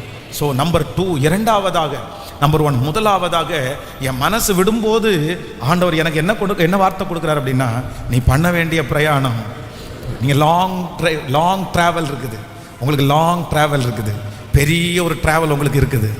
ஆமோதிக்கிறீங்களா இல்லையா? சிஸ்டர், உங்களுக்கு ஒரு பெரிய ட்ராவல் இருக்குது. பிரதர், உங்களுக்கு ஒரு பெரிய ட்ராவல் இருக்குது. நீங்கள் ஒரு பெரிய ட்ராவல் போகிறீங்க. அந்த ட்ராவல் வந்து இன்னும் ஆரம்பிக்கலை, இன்னும் துவங்கலை. ஆனால் துவங்கினதுக்கு அப்புறம் எக்ஸ்பிரஸ் மாதிரி நீங்கள் போவீங்க, யாரும் தடுத்து நிறுத்த முடியாத அளவிற்கு நீங்கள் போவீங்க. அதுக்கப்புறம் ஆண்டவர் உங்களை கொண்டு போகிற வழியே வித்தியாசமாக இருக்கும். நான் நம்புகிறேன், இன்னைக்கு நிறைய பேருக்கு இந்த ஆண்டே ஆரம்பிக்கட்டும், அந்த டிராவல் இந்த ஆண்டே ஆரம்பிக்கட்டும். கர்த்தர் வாலிப பிள்ளைங்களை தட்டி எழுப்பி நிறுத்தட்டும், மகனை நிறுத்தட்டும். இன்னைக்கு வாசித்த அந்த சாட்சிகள் அப்படி நடக்குமானால் உங்களுக்கும் இந்த சாட்சி நடக்கும். நீங்களும் ஒரு நாள் சாட்சி எழுதுவீர்கள், நீங்களும் ஒரு நாள் சாட்சி சொல்லுவீர்கள். ஆமென். நீ மனசுக்குள்ள எப்பவும் நினைக்கணும், நான் இங்கே இருக்கக்கூடாது, நான் இப்படி யோசிச்சிருக்க கூடாது, நான் மனசை விட்டு சாப்பிடாம இருக்கக்கூடாது, நான் மனசை விட்டுட்டு சாகணும்னு நான் நினைக்கக்கூடாது. நான் பண்ண வேண்டிய பிரயாணம் லாங் டிராவல், பெரிய டிராவல். எனக்கு கர்த்தர் தீர்க்காயுச கர்த்தர் வச்சிருக்கிறாரு, உங்களுக்கு ஆண்டவர் தீர்க்காயுச வச்சிருக்கிறாரு. இங்கே இருக்கிற இந்த சத்தத்தை கேட்குற நிறைய பேர் ஆண்டவருடைய வருகை தாமதிச்சா நீங்கள் 90, 100 வரைக்கும் ஆண்டவர் உங்களை உயிரோட வைக்கட்டும். ஹல்லேலூயா. நீங்கள் இன்னைக்கு சாகணும்னு நினைக்கிறீங்க, ஆனால் ஆண்டவர் இன்னும் உனக்கு 50 வருஷம் இருக்குப்பா, இன்னும் உனக்கு 40 வருஷம் இருக்குப்பா. அப்போ ஐயோ 40 வருஷம் வேண்டான்னு சொல்லாதீங்க. அந்த 40 வருஷமும் ஆண்டவர் உங்களை எக்ஸ்பிரஸ் போல கர்த்தர் பயன்படுத்தட்டும். ஆமாம். நம்பர் 2, இரண்டாவது மனசு விட்டவங்களுக்கு ஆண்டவர் கொடுக்கிற இரண்டாவது வார்த்தை என்ன அப்படின்னு சொன்னா, நீ பயப்படாத, நீ பயப்படாத, நீ துவங்கின விசுவாசத்தை, உன்னுடைய விசுவாசத்தை நீ பத்திரப்படுத்து. நீ ஃபெய்த்தை மட்டும் எடுத்துறாத, நீ விசுவாசத்தை மட்டும் தூக்கி போட்டுறாத. இல்லை, நீ எப்படி துவங்கினேன்னு எனக்கு தெரியும், எவ்வளவு எதிர்ப்பின் மத்தியில் ஆரம்பிச்சேன்னு எனக்கு தெரியும், நீ எவ்வளவு சவாலோடு ஆரம்பிச்சேன்னு தெரியும். அதை கர்த்தர் பார்க்கிறார். ஹல்லேலூயா, ஹல்லேலூயா. நம்பர் 3, மூன்றாவதாக ஒரு வசனத்தை வாசிக்கலாம். லூக்கா எழுதின சுவிசேஷம் 15ஆம் அதிகாரத்தினுடைய 18வது வசனத்தை வாசிக்கலாமா? லூக்கா எழுதின சுவிசேஷம் 15ஆம் அதிகாரம் 18வது வசனம். நான் எழுந்து, ஆமென், என் தகப்பனாரிடத்திற்கு போய், தகப்பனே, பரத்திற்கு விரோதமாகவும் உமக்கு விரோதமாகவும் பாவம் செய்தேன், இனிமேல் உம்முடைய குமாரன் என்று சொல்லப்படுவதற்கு நான் பாத்திரன் அல்ல, உம்முடைய கூலிக்காரரில் ஒருவனாக என்னை வைத்துக் கொள்ளும் என்பேன் என்று சொல்லி எழுந்து புறப்பட்டு தன் தகப்பனிடத்திற்கு வந்தான். அவன் தூரத்தில் வரும்போது அவனுடைய தகப்பன் அவனை கண்டு மனது உருகி ஓடி அவன் கழுத்தை கட்டி கொண்டு அவனை முத்தம் செய்தான். குமாரன் தன் தகப்பனை நோக்கி, தகப்பனே, பரத்திற்கு விரோதமாகவும் உமக்கு விரோதமாகவும் பாவம் செய்தேன், இனிமேல் உம்முடைய குமாரன் என்று சொல்லப்படுவதற்கு நான் பாத்திரன் அல்ல என்று சொன்னான். அப்பொழுது தகப்பன் தன் ஊழியக்காரனை நோக்கி, ஆமென், நீங்கள் உயர்ந்த வஸ்திரத்தை கொண்டு வந்து இவனுக்கு உடுத்தி இவன் கைகளுக்கு மோதிரத்தையும் கால்களுக்கு பாதரட்சையும் போடுங்கள், கொழுத்த கன்றை கொண்டு வந்து அடியுங்கள். பாயிண்ட்ஸ். நாம் புசித்து சந்தோஷமாயிருப்போம். ஆமென். ஆண்டவருடைய பிள்ளைகளே, மூன்றாவதாக இந்த இடத்துல மனசை விட்ட ஒரு மனுஷன் இருக்கிறான் அப்படின்னு இவனுடைய வாழ்க்கையில் என்ன நடந்துச்சு அப்படின்னா, இவன் ஒரு பெரிய தவறை செஞ்சுட்டார். அப்படின்னா ஆண்டவர் வந்து அவருடைய தகப்பன் வந்து ஆண்டவருடைய ஸ்தானத்தில் இருக்காருன்னு வச்சுக்கோங்களேன். ஆண்டவருடைய வார்த்தையை மீறி, ஆண்டவருடைய எச்சரிப்பை மீறி கர்த்தர் கொடுத்திருக்கிற எல்லா தாளந்தையும் அவர் இழந்துட்டார். அவ்வளவுதான், எல்லாம் இழந்தாச்சு. இப்போ தான் மனசை விட்டதற்கு காரணம் என்ன அப்படின்னா, எங்க அப்பாவுக்கு நான் இனி பிள்ளையா இருக்க முடியாது, நான் சாதாரணமான ஒரு வேலைக்காரனா இருந்துடுறேன். ஏன் அப்படின்னா, என்னுடைய ஆப்பர்ச்சுனிட்டிஸ் எல்லாம் நான் விட்டுட்டேன், என்னுடைய வாய்ப்புகளை தவற விட்டுட்டேன், நான் பெரிய தப்பு பண்ணிட்டேன், எங்க அப்பா சொல்லி நான் கேட்கல, எங்க அப்பாவுடைய சொத்தெல்லாம் நான் பிடுங்கிட்டு போயிட்டேன், நான் இப்படி ஒரு மோசமானவனா மாறிட்டேனே, நான் இவ்வளவு கேவலமா நான் நடந்திருக்கிறேனே, அவ்வளவுதான் அப்படின்னு தனக்குள்ளே இருக்கிற ஒரு இன்ஃபீரியர், தனக்குள்ளே இருக்கிற ஒரு தாழ்வு மனப்பான்மையினால இந்த மனுஷன் வந்து மனசை விடுறான். ஆனா தன்னுடைய தகப்பனாரிடத்திலே போகும்போது அவங்க அப்பா என்ன சொல்றாரு அப்படின்னு சொன்னா, நீ மிஸ்டேக் பண்ணது உண்மைதான்ப்பா, நீ தவறுனது உண்மைதான்ப்பா, நான் கொடுத்தது எல்லாத்தையுமே நீ இழந்தது உண்மைதான்ப்பா, ஆனா நான் மறுபடியும் நான் உனக்கு என்ன பண்ணுவேன் அப்படின்னு சொன்னா, நீ இழந்த எல்லாவற்றையும் உனக்கு நான் திரும்ப தருவேன். நீங்க அந்த வசனத்தை வாசிக்கும் போது ரொம்ப ஆச்சரியமா இருக்கும். தன்னுடைய தகப்பனார் தூரத்திலே அந்த மகனை தூரத்துல வரக்கண்டு, என் குமாரனாகிய இவன் மரித்தான், திரும்பவும் உயிர்த்தான், காணாமற் போனான், திரும்பவும் காணப்பட்டான் என்றார். அப்படியே அவர்கள் சந்தோஷப்பட துவங்கினார்கள். நான் நம்புறேன், காணாமல் போன ஆட்டை தேடி கண்டுபிடிக்கிறவர் கர்த்தர், சிக்கி கொண்டிருக்கிற ஆட்டை கண்டுபிடிக்கிறவர் கர்த்தர், இனி பயன்பட முடியாது என்று சொல்லுகிற ஆட்டை கண்டுபிடிக்கிற ஒரு தேவன் இருக்கிறார். இந்த சத்தத்தை கேட்கிற யாராவது ஒருத்தர், நீங்க மனசை விட்டதற்கு காரணம் உங்களுக்கு வந்த பிரச்சனை இல்லை, நீங்க மனசை விட்டதற்கு காரணம் உங்களுடைய இழப்பல்ல, நீங்க மனசை விட்டதற்கு காரணம் உங்களுடைய மிஸ்டேக்கா இருக்கலாம். நான் இவ்வளோ பெரிய தப்பை பண்ணிட்டேன், நான் யாருடைய ஆலோசனையும் கேட்கல, நான் இப்படி போய் விழுந்துட்டேனே, இனி என்னுடைய வாழ்க்கை தூக்கி எடுக்கவே முடியாது, இனி யாருமே எனக்கு ஈடுகட்ட முடியாது, என் பிரச்சனைக்கு நான் தான் காரணம், என்னை விட்டுருங்க, என்னை விட்டுருங்க, என்னை விட்டுருங்கன்னு திரும்ப திரும்ப உங்க மனசு சொல்லிக்கொண்டே இருக்கலாம். யார் உங்களை மனசை மாற்றணும்னு நினைச்சாலும், யார் உங்களுக்கு கவுன்சிலிங் கொடுத்தாலும் நீங்க அதற்கு இடமே கொடுக்காம இருக்கலாம். வேண்டாம் பாஸ்டர், இனி எனக்கு அந்த மாதிரி வாழ்க்கை வராது, இனி எனக்கு அந்த மாதிரி ஒரு வாய்ப்பு வராது, நான் எல்லாத்தையும் இழந்துட்டேன், அவ்வளவுதான் என் தலையெழுத்து, என் தலைவிதி, நான் இப்படிதான் ஒருவேளை டிசைன் பண்ணப்பட்ட போல தெரியுது அப்படின்ற அளவுக்கு நீங்க சோர்ந்து போயிருக்கலாம். ஆனா நான் நம்புறேன், இந்த மூன்றாவதாக இழந்து போன தன்னுடைய லைஃப்ல மனசை அப்படியே விட்டு போன அந்த இளைய குமாரனை பார்த்து தகப்பனார் ஒரு வார்த்தை சொல்லுகிறார், என் பிள்ளைக்கு திரும்ப வஸ்திரத்தை கொடுங்க, என் பிள்ளைக்கு திரும்ப பாதரட்சியை கொடுங்க, என் பிள்ளைக்காக திரும்ப கொளுத்த கன்றையை அடிங்க, என் மகனாகிய இவன் மரித்தான், இன்றைக்கு உயிரோட எழும்பி இருக்கிறான். கர்த்தர் உங்களை மகனா தான் பார்க்கிறாரு, ஆண்டவர் உங்களை மகளா தான் பார்க்கிறாரு. இல்ல, மறுபடியும் ஆண்டவர் தூக்கி எடுப்பார், மறுபடியும் ஆண்டவர் அந்த அபிஷேகத்தை உங்களுக்கு தருவார். நீங்க விழுந்து போன அதே இடத்துல நீங்க சாட்சியா நிப்பீங்க, நீங்க இழந்த அதை திரும்ப பெற்றுக் கொள்ளுவீர்கள். நல்ல மனதார கரங்களை தட்டி ஆமோதிக்கிறீர்கள். ஆமென். வாலிப தம்பி, ஹல்லேலூயா. இல்ல, இது முடிவல்ல மகனே, இது முடிவல்ல. அது முடிவா இருந்தா இந்த சத்தத்தை நீ கேட்டிருக்கவே மாட்ட. இந்த சத்தத்தை நீ கேட்கிறதுக்கு காரணம் என்ன தெரியுமா? அது முடிவு இல்லைன்னு சொல்றதுக்காக தான் இந்த சத்தத்தை கர்த்தர் கேட்க பண்றாரு. இந்த சத்தத்தை நீ கேட்டுட்டு இருக்கிறதுக்கு அடையாளமே, நீ முடிஞ்சு போகல, நீ உடைஞ்சு போகல, இதோட நீ நிர்மூலம் ஆகல. மறுபடியும் உன்னை தட்டி எழுப்புகிற ஒரு தேவன், மறுபடியும் உன்னை வளர பண்ணுகிற ஒரு தேவன். நல்ல கரங்களை தட்டி இயேசுவே, இப்போ இப்போ இப்போ அந்த வல்லமை இறங்குவதாக. ஓ, விழுந்து போனவர்களை தூக்கி எடுக்கிற அந்த வல்லமை இப்பொழுது இறங்குவதாக. இயேசுவே, நீங்க ஜெபிக்க ஜெபிக்க ஜெபிக்க அது நடக்கட்டும், ஜெபிக்க நடக்கட்டும். ஸ்தோத்திரம் ஸ்தோத்திரம் ஸ்தோத்திரம் ஸ்தோத்திரம் ஸ்தோத்திரம். ஹல்லேலூயா ஹல்லேலூயா. நன்றி. ஆமென். என்னுடைய உபத்திரவத்தை மாற்றுகிற ஒரு தேவன் என் மத்தியிலே இருக்கிறார். ஹல்லேலூயா. இருக்கிறார். கைகளை உயர்த்தி ஆமோதித்து அப்படியே ஒரு நிமிஷம் அப்படியே ஜெபம் பண்ணிட்டே இருங்க, பார்க்கலாம். Thank you Jesus. உடைய முகத்தை கற்பாறையை போல் மாற்றுகிற கர்த்தர், இருதயங்களை அப்படியே நிறுத்துகிற கர்த்தர் நம்மத்தில் வந்திருக்கிறார் அல்லவா? ஸ்தோத்திரம் பண்ணி ஸ்தோத்திரம் பண்ணி ஸ்தோத்திரம் ஸ்தோத்திரம் ஸ்தோத்திரம் ஸ்தோத்திரம். ஆமென். நன்றி அப்பா.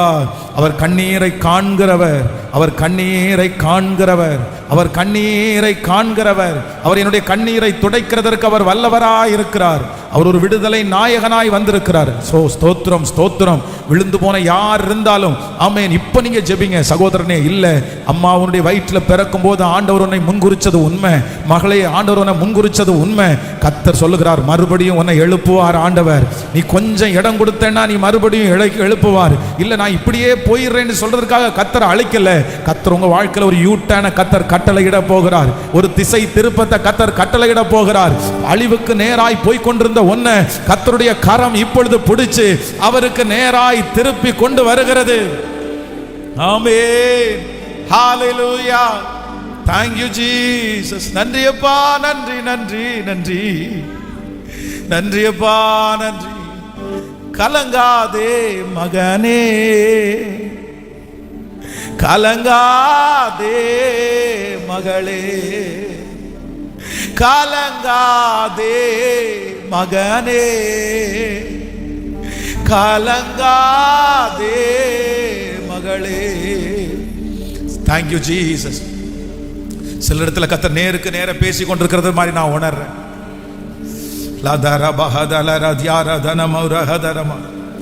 நிறைய பேர் ஆண்டவர் இரும்பு மனுஷங்களை போல கர்த்தர் மாற்றுகிறத நான் பார்க்கிறேன். ஒரு பெரிய டிரான்ஸ்ஃபார்ம், ஒரு பெரிய மாறுதலை கர்த்தர் கொடுக்கறத நான் பார்க்கிறேன். Thank you Jesus. மனசை விட்டு போன நிறைய பேரை, சாவின் விளிம்பில் போன நிறைய பேரை, தற்கொலை பண்ணிக்கணும்னு நினைக்கிற நிறைய பேரை, இனி நான் வாழவே கூடாதுன்னு நினைக்கிற நிறைய பேரை, வீட்டை விட்டு ஓடணும்னு நினைக்கிற நிறைய பேரை, நான் எங்கேயாவது போய் தனியாக வாசம் பண்ணணும்னு நினைக்கிற நிறைய பேரை, இது எதுவுமே எனக்கு வேண்டான்னு நினைக்கிற நிறைய பேரை இப்பொழுது கர்த்தருடைய வார்த்தை தடுத்து நிறுத்தி கர்த்தர் தட்டி கொடுத்து கர்த்தர் வாக்கு கொடுக்கிறாரு. உனக்கு ஒரு மறுபடியும் ஒரு உயர்ந்த வஸ்திரத்தையும், ஆமென், மறுபடியும் ஒரு பாதரட்சையும், மறுபடியும் ஒரு கொழுத்த கன்றை உனக்காக.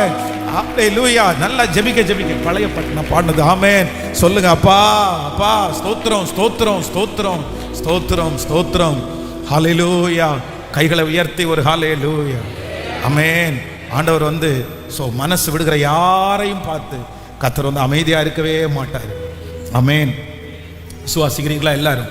உடனே ஆண்டவர் என்ன பண்ணுவாருன்னா அப்படியே இறங்கிடுவார். உடனே அவங்கள தட்டி கொடுத்துருவாரு. இல்லை ஒன்றும் இல்லை. எப்பேற்பட்டதானாலும் நான் இருதயத்தை மட்டும் நான் கற்பாறையை போல மாற்றினேன். ஹல்லேலூயா. எளிமை நிற்கலாமா எல்லாரும்? Thank you Jesus. இதுக்கு முன்னாடி இடையில ஆமென் போன சார். தேங்க்யூ ஜீஸ். அப்படி எல்லாரும் எளிமை நின்று ஹல்லேலூயா. ஒருவேளை இன்னைக்கு பேசின இந்த வார்த்தையின்படி யாராவது ஒருத்தர் இருந்தால் உங்களுக்காக ஸ்பெஷலாக நான் ஜெபம் பண்ணுறதுக்கு விரும்புகிறேன். பாஸ்டர், இந்த வார்த்தை முழுக்க எனக்காக தான் பேசப்பட்டுச்சு. நான் சுத்தமாக மனசை விட்டுட்டேன் பாஸ்டர். நான் மனசை விட்டுட்டேன். இந்த தோல்வியெல்லாம் பார்த்துட்டு நான் எப்படி பாஸ்டர் மனசை தைரியமாக வச்சுக்கிறது? இவ்வளவு அவமானத்தை பார்த்துட்டு நான் எப்படி பாஸ்டர் நான் தைரியமாக இருக்கிறது? எனக்கு மனசில் ஸ்ட்ரென்த்தே இல்லை பாஸ்டர். இவ்வளவு நன்மை செஞ்சும் எனக்கு தீமை வந்ததை பார்த்து நான் எப்படி பாஸ்டர் ஸ்ட்ரென்த்தாக இருக்கிறது? இவ்வளவு நம்பிக்கை துரோகம் நான் எப்படி பாஸ்டர் மனசை விடாமல் இருக்கிறது? சுத்தமாக நான் மனசை விட்டுட்டேன். நான் என்னென்னமோ பண்ணணும்னு நினைச்சேன், என்னென்னமோ செய்யணும்னு நினைச்சேன், எப்படியோ உயரணும்னு நினைச்சேன். ஆனா இப்ப எனக்கு மனசு இடம் கொடுக்கவே மாட்டேங்குது. எனக்கு திரும்ப ஏன் வாழணும்னு தான் தோணுது. எதுக்கு இவர்களுக்காக எல்லாம் வாழணும்னு தான் தோணுது. எனக்கு மனசு இல்லை. நான் மனசை விட்டுட்டேன். ஏதோ குடும்பத்தோட சேர்ந்து சாப்பிட்றேன், ஆனா நான் குடும்பத்தோட இல்லை. ஏதோ அவங்களோட பேசுறேன், நான் ஆனா நல்லா உண்மையா பேசல. மனசை விட்டுட்டேன். என் மனைவியின் மேல நான் இருந்த மனசை விட்டுட்டேன். என் கணவர் மேல நான் இருந்த மனசை விட்டுட்டேன். என் பிள்ளைங்க மேல இருந்த மனசை நான் விட்டுட்டேன் பாஸ்டர். மனசை விட்டுட்டேன், அவ்வளவுதான். அதனாலதான் நான் சோர்ந்து போயிருக்கிறேன். யாருக்கு என்ன செஞ்சு என்ன பிரயோஜனம்? யாரை நேசிச்சு என்ன பிரயோஜனம் பாஸ்டர்? சுத்தமா மனசை விட்டுட்டேன். ஆனா அப்படிப்பட்டவர்களை பார்த்துதான் ஆண்டவர் வாக்கு கொடுக்கிறாரு. நீ பண்ண வேண்டிய பிரயாணம் வெகு தூரமா இருக்குது. நீங்க பண்ண வேண்டிய பிரயாணம் சின்ன தூரம் இல்ல. கர்த்தர் சொல்றாரு, உன்னை நான் வேகமா புறப்பட பண்ணுவேன், உன்னை எக்ஸ்பிரஸ் போல உன்னை புறப்பட பண்ணுவேன். நீ வெகு தூரம் போக வேண்டிய நபர். அப்படிப்பட்டவர்களா பார்த்த ஆண்டவர் இரண்டாவது வாக்கு கொடுக்கிறாரு. நீ விசுவாசம் உள்ளவனாயிரு. நீ துவங்கின இல்ல, நீ ஆரம்பிச்ச இல்ல, அதுலயே உறுதியாயிரு. எப்போ வரைக்கும்னா மரணம் வரைக்கும் நீ உறுதியாயிரு. நடக்குதோ நடக்கலையோ அதை பற்றி நீ கவலைப்படாத. ஒண்ணு இங்க நடக்கும், இல்லைன்னா பரலோக ராஜ்யத்துல உங்களுக்காக நடக்கும். கிறிஸ்து எனக்கு ஜீவன், சாவு எனக்கு ஆதாயம். ஹல்லேலூயா. ஆமென். மூன்றாவதாக நான் நம்புறேன், ஆண்டவர் அதான் வாக்கு கொடுக்கிறாரு. நீ மனசை விட்டுறாது. எப்போ அப்படின்னு சொன்னா, மை மிஸ்டேக், உங்களுடைய மிஸ்டேக் தான். உங்களை திருத்துகிற ஒரு தேவன் இருக்கிறார். ஒரு சில காரியத்தை அழிக்கிற ஒரு தேவன் இருக்கிறார். அவருடைய கையில் ஒரு ரப்பர் இருக்குது. அவருடைய கையில் இருக்கிற ரப்பர், நான் சொல்றேன், ரத்தத்தால துவைக்கப்பட்டது. அந்த ரத்தத்திற்கு ஒரு சக்தி இருக்குது. அந்த ரத்தம் எந்த அழுக்கையும் கழுவி வெண்மையாக்குகிற அந்த ரத்தத்துக்கு அவ்வளவு பெரிய பவர் இருக்குது. இயேசுனுடைய ரத்தத்துக்கு அவ்வளவு பெரிய பவர் இருக்குது. அந்த ரத்தம் ஒருத்தரை கழுவ நினைச்சா முழுக்க கழுவிரும். ஹல்லேலூயா. திராணிக்கு மேலாக அவர் சோதிக்கப்படுறதுக்கு விடமாட்டார். அவர் தாங்கிடுகிற பலன் தருகிறவர். அவர் தப்பி செல்லுகிறதுக்கு வழி செய்கிற கர்த்தரா இருக்கிறார். எத்தனை பேர் ஆமென்? அப்படி கையை மட்டும் உயர்த்துங்க. பாஸ்டர், எனக்காக கண்டிப்பா ஜெபம் பண்ணணும். இல்ல, எல்லாருக்காகவும் சொல்லல. இந்த வார்த்தையை ஆண்டவர் என் கூட பேசினாரு. நான் தான் இன்னைக்கு இந்த சூழ்நிலையில வந்திருக்கிறேன். நான் சுத்தமா எனக்கு நல்ல கையை உயர்த்தி உங்களுக்காக நான் ஜெபம் பண்றேன். அவங்க மட்டும் உங்களுடைய கைகளை உயர்த்தி கொள்ளுங்கள். தகப்பனே, இறங்குகிற தகப்பனே, பலத்தினாலும் அல்ல, பராக்கிரமத்தினாலும் அல்ல, உம்முடைய ஆவியினாலே ஆகும். எந்த தகப்பன் மனசு விட்டு விட்டு போயிருக்கிறாரோ, பிள்ளைகளை நினைச்சு மனசை விட்டு போயிருக்கிறாரோ, குடும்பத்தை குறிச்சு மனசை விட்டு போயிருக்கிறாரோ, நன்மை செஞ்சவங்க ஏமாத்தினதுனால மனசை விட்டு போயிருக்கிறாங்களோ, இப்ப அந்த தகப்பனார, இந்த அப்பா அந்த தாயார, ஆண்டவரே இப்ப அந்த வாலிப தம்பி தங்கச்சிய இயேசுவே உம்முடைய கரங்கள் இப்பொழுது தூக்கி எடுக்கட்டும் ஆண்டவரே, உம்முடைய கரங்கள் தூக்கி எடுக்கட்டும் ஆண்டவரே. விழுந்து போன பேதுருடைய கையை பிடிச்சு தூக்கி விட்டீங்கல்ல, தூக்கி விட்டீங்கல்ல. ஐயோ எத்தனை தான் தாங்கிறது, ஐயோ எத்தனை தான் சகிக்கிறது, எத்தனை காரியத்தை தான் மேற்கொள்கிறது, எவ்வளவு நாள் தான் ஹாஸ்பிட்டலுக்கு போறது, எவ்வளவு நாள் தான் பணத்தை செலவு பண்ணுகிறது, எத்தனை பேருக்காக தான் நான் அழுவேன், எத்தனை நாள் தான் நான் அழுவேன். நான் பிறந்ததுலேருந்தே அழுதுத்தானே இருக்கிறேன், கல்யாணம் ஆனதுலேருந்து அழுதுத்தானே இருக்கிறேன். என் கண்ணீருக்கு ஒரு முடிவு வராதா, என் அலைச்சலுக்கு ஒரு முடிவு வராதா? எனக்கு போதும் போதும்னு ஆகுது, எனக்கு போதும் போதும்னு ஆயிடுச்சு. என் மனசை விட்டுட்டேன், இதுக்கு மேல என்ன வாழ போறேன், இதுக்கு மேல பெரிய வாழ்க்கை வாழ்ந்து என்ன எனக்கு கிடைக்க போகுது? ஒண்ணுமே இல்லை, ஒண்ணுமே இல்லை. என்னைய ஆண்டவரே படைச்சிங்க, என்னைய ஆண்டவரே வச்சிருக்கிறீங்க, என்னைய ஆண்டவரே உயிரோட வச்சிங்க. இதெல்லாம் பார்த்துட்டு நான் ஆண்டவரே உயிரோட வாழணும். இந்த மாதிரி எண்ணங்கள் உங்களுக்குள்ள வந்துட்டே இருக்கலாம். நான் உலக ரட்சகர் இன்றைக்கு தைரியப்படுத்துகிறவர். நிச்சயமாகவே முடிவு உண்டு, உன் நம்பிக்கை வீண் போகாது. என்னை பலப்படுத்துகிற கிறிஸ்துவினால் எல்லாவற்றையும் செய்ய எனக்கு பலன் உண்டு. தைரியப்படுத்துகிறவர், மனதை பலப்படுத்துகிறவர், புதுமை ஆக்குகிற ஒரு தேவனுடைய பெரிய பிரசன்னம் இந்த இடம் முழுக்க இப்போ கடந்து வந்திருக்கிறது. இந்த சத்தத்தை கேட்கிற ஒவ்வொருவர் மேலும் அந்த ஆவியானுடைய மகிமை ஊற்றப்படுகிறது. ஜெபிக்க ஜெபிக்க ஜெபிக்க சோத்திரம் சோத்திரம். இப்போ இப்போ இப்போ அந்த பலன், அந்த மனசுல ஒரு தைரியம் இப்போ வரட்டும் ஆண்டவரே. மான் கால்களை போல ஒரு கால்கள் இப்பொழுது உண்டாகட்டும் ஆண்டவரே. இருதயத்துல ஒரு தைரியம் உண்டாகட்டும் ஆண்டவரே.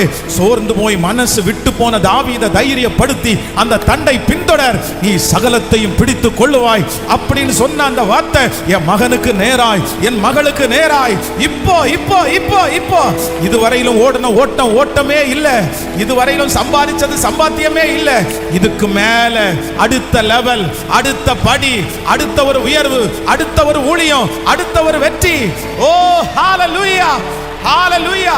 இப்போ இப்போ இப்போ இப்போ இயேசுவின் நாமத்தினால கட்டவிழ்க்கப்பட விட்டு அந்த அபிஷேகத்தினால சத்தத்தை உயர்த்தி இயேசுவே இயேசுவே இயேசுவே, சத்தத்தை உயர்த்தி இயேசுவே. ஹalleluya ஹalleluya. அந்த வயதான தாயாருக்கு இப்போ ஒரு பலன் கிடைக்கட்டும், மனசுல ஒரு தைரியம் கிடைக்கட்டும். அந்த தகப்பனாருக்கு இப்போ ஒரு தைரியம் கிடைக்கட்டும். இல்ல இல்ல இல்ல, அந்த சரீரம் இப்போ பலன் அடையணும், அந்த மனசு இப்போ பலன் அடையணும். ஆவியானவரே வாங்கப்பா வாங்கப்பா வாங்கப்பா. அந்த சின்ன பிள்ளைய பாருங்கப்பா, அந்த வாலிப பிள்ளைய பாருங்கப்பா. இந்த வயசுல எப்படிப்பா அவ வர விரும்பலாம், இந்த வயசுல சாவாவை எப்படிப்பா விரும்பலாம், இந்த வயசுல என் பிள்ளை மரணத்தை எப்படிப்பா விரும்பலாம், இந்த சின்ன வயசுலயே மரணத்தை விரும்புறாளே, இந்த சின்ன வயசுலயே மனசை விட்டுட்டாளே. இல்ல, இப்ப உம்முடைய அரவணைக்கும் கரம், இப்ப உம்முடைய பாதுகாக்கிற கரணம் அந்த பிள்ளைய கட்டி பிடிச்சு அரவணைச்சு ஓடி போய் அந்த இளைய குமாரனை கட்டி பிடிச்சது போல அந்த தம்பிய தங்கச்சியை இப்போ ஹalleluya நல்ல சத்தத்தை உயர்த்தி இயேசுவேன்னு கூப்பிடும் போது ஸ்தோத்திரம் ஸ்தோத்திரம் ஸ்தோத்திரம் ஸ்தோத்திரம். இன்னைக்கு நீங்க அனுப்புகிற தைரியம், இன்னைக்கு நீங்க கொடுக்கிற அந்த தைரியம் இனி மரணம் வரைக்கும் என்ன சூழ்நிலை வந்தாலும் என் பிள்ளை மனசை விட்டுற கூடாது, மனசை விட்டுற கூடாது, மனசை விட்டுற கூடாது. சொல்ல சொல்ல அந்த மகிமை மகிமை மகிமை மகிமை என்ன வந்தாலும், எத்தனை சூழ்நிலை வந்தாலும் அப்படி ஒரு இருதயம், அப்படி ஒரு பலன். இது உன்னதத்திலிருந்து வந்த பலனே அல்லாமல் வேற அல்ல, இது மனுஷ பலன் அல்ல, இது சாப்பாட்டினால உண்டானது அல்ல, இது தேவன் கொடுக்கிற பலன். Jesus Jesus. சத்தத்தை உயர்த்தி ஜெபிக்க ஜெபிக்க ஜெபிக்க கிடைக்கட்டும் முழு பலத்தோடு. இயேசுவே கூப்பிடுங்க கூப்பிடுங்க. ஹalleluya ஹalleluya. அவர் இரக்கமுள்ள தேவனாய் வந்திருக்கிறார், அவர் இரக்கமுள்ள தேவனாய் வந்திருக்கிறார். திராணிக்கு மேலாய் சோதிக்கப்படுவதற்கு அவர் விடமாட்டார். Thank you Jesus, thank you Jesus. ஸ்தோத்திரம் ஸ்தோத்திரம் ஸ்தோத்திரம். நன்றி அப்பா. ஆமென். அவர் கைவிடுகிற தேவன் அல்ல, அவர் கைவிடுகிற தேவன் அல்ல. நல்லா கவனிச்சுங்க. இந்த மனசை விடுறது அப்படின்றது ஒரு நாள் ப்ராசஸ் கிடையாது. ஒரு நாள்ல மனசை விட்டுட்டான் அப்படின்றது இல்லை. இந்த மனசை விடுறது அப்படின்றது கொஞ்சம் கொஞ்சமா ஆரம்பிக்கும், கொஞ்சம் கொஞ்சமா ஆரம்பிக்கும். ஒரு ஃபர்ஸ்ட் உதாரணத்துக்கு சொல்றேனே, ஸோ இன்னைக்கு கொஞ்சம் லேட்டாக எந்திரிக்கலாம் அப்படின்னு தோணும். ஸோ அடுத்த நாள் தோணும் நம்ம என்ன குளிச்சுக்கிட்டு அப்படின்னு தோணும். அடுத்த நாள் என்ன தோணும் அப்படின்னா நம்ம நல்லா ட்ரெஸ் பண்ணி என்ன தான் பண்ண போகிறோம் அப்படின்னு தோணும். அதுக்கு அடுத்த நாள் வேலைக்கு போய் சம்பாதிக்கிறதுனால என்ன பிரயோஜனம் அப்படின்னு தோணும். அதுக்கப்புறம் என்ன தோணுனா, எதுக்கு நம்ம கல்யாணம் பண்ணிக்கணும், வேண்டாமே அப்படின்னு தோணும். இந்த மாதிரி உங்களுக்குள்ள அந்த நெகட்டிவ் கொஞ்சம் கொஞ்சமாக ஸ்டார்ட் பண்ணி கடைசியில் பார்த்தீங்கன்னா இது ஒரு நாளில் மனசை விட மாட்டீங்க. ஒரு 2-3 வருஷம் தாண்டி தான் உங்களுக்கு தெரியும், ஓ நான் என்னத்தை விட்டுட்டேன், நான் மனசை விட்டுட்டேன். ஒரு கணவன் மனைவிக்குள்ள ஒரு சண்டை, ஒரு சமாதான குறை வருது அப்படின்னா ஒரே நாள்ல எல்லாம் மனசை விட மாட்டாங்க.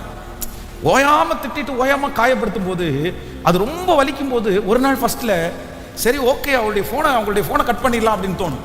அதுக்கப்புறம் கொஞ்சம் பேச்சை அமைதிப்படுத்திக்கலாம் அப்படின்னு தோணும். ஆனால் கணவனாக தான் இருக்கிறாரு, மனைவியாக தான் இருக்கிறாங்க, அந்த வீட்டில் தான் சாப்பிட்றோம், அந்த வீட்டில் தான் எல்லாமே நடக்குது. ஆனால் என்னன்னா மனசில் கொஞ்சமாக ஒரு தள்ளு, ஒரு ரிஜெக்ஷன், வேணாம் அப்படியே கொஞ்சமாக போய் கடைசியில் ஒரு 2-3 வருஷம் தாண்டதுக்கு அப்புறம் தான் தெரியும், இல்லை நம்ம ரொம்ப மனசை விட்டோம், ரொம்ப மனசை விட்டுட்டோம். அந்த டிஸ்டன்ஸ் ரொம்ப பெருசாகும் போது தான் தெரியும், ஐயோ ரொம்ப மனசை விட்டோம் போல அப்படின்னு. அதனால தான் ஆண்டவர் சொல்றார், உன்னுடைய எதிரி வழியிலே இருக்கும்போதே அவர்களோட நல்மனம் பொருந்து. அதனால வாலிப தம்பி தங்கச்சி, உனக்கு இப்போதான் ஸ்டார்ட் ஆயிருக்கும். ஏதாவது ஒரு தோல்வின்னு வச்சுக்கோங்க, உடனே உன் மனசை விட்டு அதை கண்டினியூ பண்ணிடாது. நெகட்டிவை எப்பவுமே கண்டினியூ பண்ணிடாத. அந்த மனசை விடும்போது ஓகே, நீ ஒரு அண்டர்ஸ்டாண்டிங்குள்ளே வந்துரு, நீங்கள் ஒரு தைரியத்துக்குள்ளே வந்துருங்க. சரி பரவாயில்ல, அப்படிதான். எத்தனையோ பேரை கம்பேர் பண்ணி ஒப்பிட்டு பார்க்கும்போது ஆண்டவர் உங்களை ரொம்ப நல்லா தான் வச்சிருக்கிறாரு. கர்த்தர் நல்லா தான் வச்சிருக்காரு. ஆண்டவர் நல்லா தான் வச்சிருக்கிறாரு. ஆண்டவர் ரொம்ப நல்லா தான் உங்களை வச்சிருக்கிறாரு. ஆண்டவர் வச்சிருக்கிறாரு. அதனால தீமையை நினைக்கக்கூடாது, இல்லாததை நினைக்கக்கூடாது, விழுந்ததை நினைக்கக்கூடாது, போனதை நினைக்கக்கூடாது. ஃபர்ஸ்ட்ல எப்படி நினைக்கணும் அப்படின்னு சொன்னா, இப்போ இருக்கிறத நினைக்கணும், கர்த்தர் கொடுத்துருக்கிறத நினைக்கணும், கர்த்தர் நடத்தி வந்திருக்கிற பாதையை நினைக்கணும், கர்த்தர் என் மேல வச்சிருக்கிற கிருபையை நினைக்கணும், இவ்வளோ இருந்து நிர்மூலமாகாதது அப்படி மட்டும் தான் நினைக்கணும், வேற எதையுமே நினைக்கக்கூடாது. ஸோ கொஞ்சத்துல இருக்கும்போதே நீங்க என்ன பண்ணிக்கணும்னா டக்குன்னு அப்படியே கட் பண்ணிக்கணும். மனசு ஏதாவது என்னடா வாழ்க்கை அப்படின்னு நினைக்கிறது மாதிரி ஆரம்பிச்சுனாலே ஸ்டாப் பண்ணணும். அப்படியெல்லாம் கிடையாது, என்னடா வாழ்க்கைன்றது போகக்கூடாது, இதாண்டா வாழ்க்கை அப்படின்னு நீங்க நினைக்கணும். அந்த மாதிரி மனசு உங்களுக்கு அப்படி ஒரு பக்கம் உங்களுக்கு வரணும்.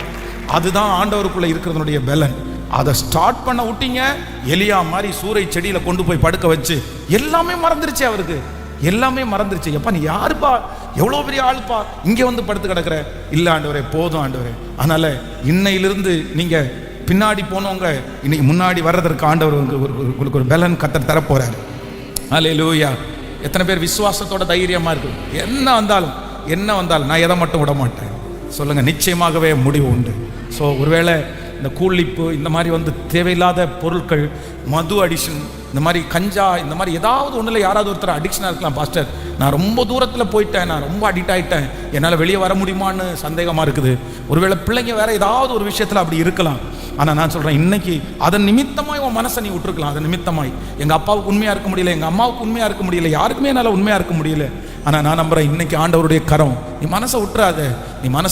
கர்த்தர் ஒரு பாடத்தை கற்பிச்சு கொடுத்துருக்கிறாரு, கர்த்தர் ஒரு சூழ்நிலை ஒன்று அனுப்பி இருக்கிறாரு, அதில் நிறைய பாடத்தை நீ கற்றுக்கொண்டீங்க. மறுபடியும் உன்னை தூக்கி எடுக்கிறதற்கு கர்த்தர், உங்களை தூக்கி எடுக்கிறதற்கு கர்த்தர் வல்லவராய் இருக்கிறார். ஆமென். தகப்பனே, உம்முடைய பிள்ளைகளை மனதார ஆசீர்வதிக்கிறேன். அவங்க கொண்டு வந்திருக்கிற தசமபாக காணிக்கைகளுக்காக ஜெபிக்கிறேன். கர்த்தர் 1000 மடங்கு உங்க பிள்ளைகளை ஆசீர்வதிங்க ஆண்டவரே. இந்த கம்ஃபர்ட் சர்ச்சினுடைய ஊழியத்திற்கு யாரெல்லாம் விதைக்கிறார்களோ அவங்க வாழ்க்கை அத்தனையும் நல்லா இருக்கணும், அவர்களுக்கு ஒரு பெரிய செழிப்பு உண்டாகணும். எங்களுக்கு தெரியும் இது அல்ல ஆண்டவரே, இதிலும் பெரிதான ஒரு ஊழியம். 1,00,000 ஆத்துமாக்களை நீர் சீக்கிரமாய் தருவதற்காக உமக்கு ஸ்தோத்திரம். 1,00,000 ஆத்துமாக்களை எங்கள் சபையின் மூலமாய் நீர் சந்திக்க போகிறதற்காக ஸ்தோத்திரம். அதற்கு இந்த இடம் போதாது, அதற்கு இந்த சூழ்நிலை போதாது, அதற்கு இந்த வசதி பத்தாது. அதற்கு தகுந்தது போல கர்த்தர் மேலும் மேலும் மேலும் இந்த ஊழியத்தில் உங்களுடைய கரங்களை வைத்து, உங்களுடைய கண்ணை பதிய வைத்து ஒரு பெருக்கத்தை நீர் தரப்போகிறதற்காக ஸ்தோத்திரம் அப்பா. ஆலயத்திலே உழைக்கிற பிள்ளைகளுக்காக ஜெபிக்கிறோம், பின்னணியில் இருந்து தாங்குற பிள்ளைகளுக்காக ஜெபிக்கிறோம் ஆண்டவரே. ஒவ்வொருத்தர் மேலேயும் ஆண்டவருடைய ஆசீர்வாதத்தின் கரம் இருக்கட்டும். நன்றி அப்பா. ராத்திரி பகலா பாடுபடுகிற பிள்ளைகள், தூக்கத்தை தியாகம் பண்ணி பார்க்கிற பிள்ளைகள் ஆண்டவரே, அவங்க அத்தனை பேரையும் ஆசீர்வதிங்கப்பா. தொடர்ந்து இந்த ஊழியத்தின் மூலமாய் இந்த தேசத்திற்கே ஆசீர்வாதமாய் மாற்றும். ஆன்லைன்ல இந்த சத்தத்தை கேட்டுக்கொண்டிருக்கிற பிள்ளைகளை கர்த்தர் ஆசீர்வதிப்பீராக. உங்க கிருபை தாங்கட்டும். இயேசுவின் மூலம் ஜெபம் எடுக்கிறோம் நல்ல பிதாவே. ஆமென். ஹல்லேலூயா.